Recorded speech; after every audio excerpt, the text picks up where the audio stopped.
neighbors.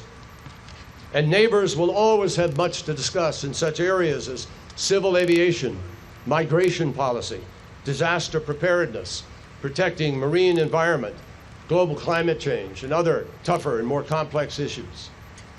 Having normal relations makes it easier for us to talk. And talk can deepen understanding even when we know full well we will not see eye to eye on everything. We are all aware that notwithstanding President Obama's new policy, the overall U.S. embargo on trade with Cuba remains in place and can only be lifted by congressional action, a step that we strongly favor.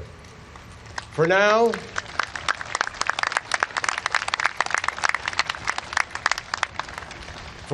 the President has taken steps to ease restrictions on remittances, on exports and imports to help Cuban private entrepreneurs, on telecommunications, on family travel, but we want to go further.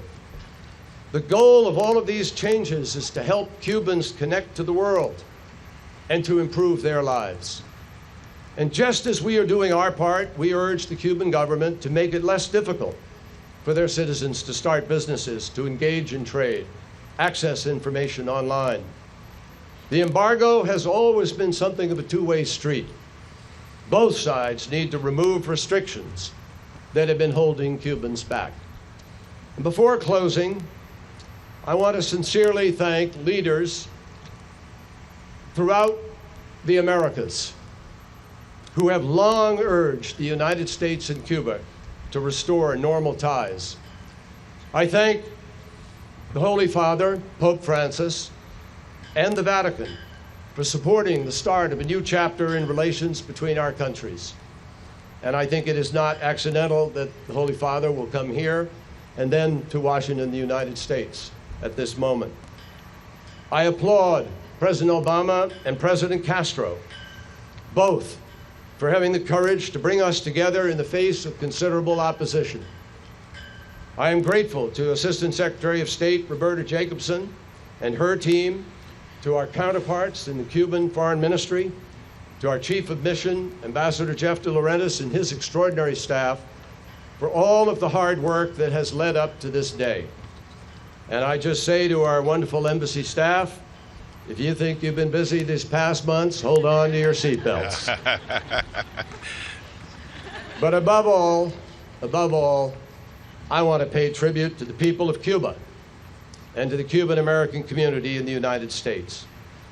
Jose Marti once said that everything that divides men is a sin against humanity. Clearly, the events of the past, the harsh words, the provocative and retaliatory actions, the human tragedies, all have been a source of deep division that has diminished our common humanity.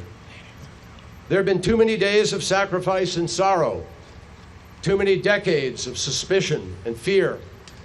That is why I am heartened by the many on both sides of the straits who, whether because of family ties or a simple desire to replace anger with something more productive, have endorsed this search for a better path.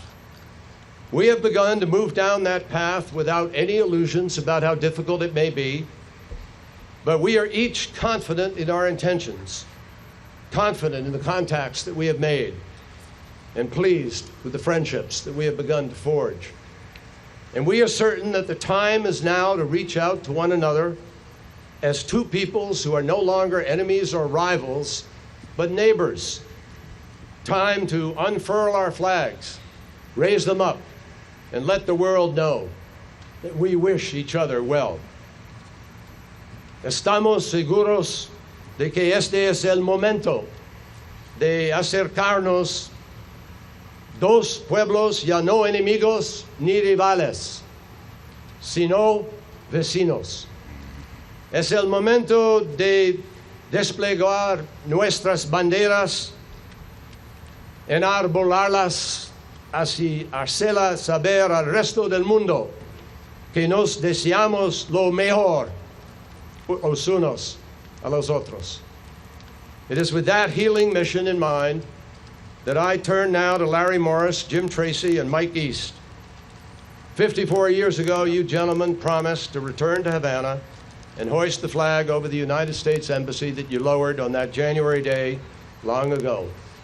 Today, I invite you on behalf of President Obama and the American people to fulfill that pledge by presenting the Stars and Stripes to be raised by members of our current military detachment. Larry, Jim, and Mike, this is your cue to deliver on words that would make any diplomat proud, just as they would any member of the United States Marine Corps. Promise made, promise kept. Thank you.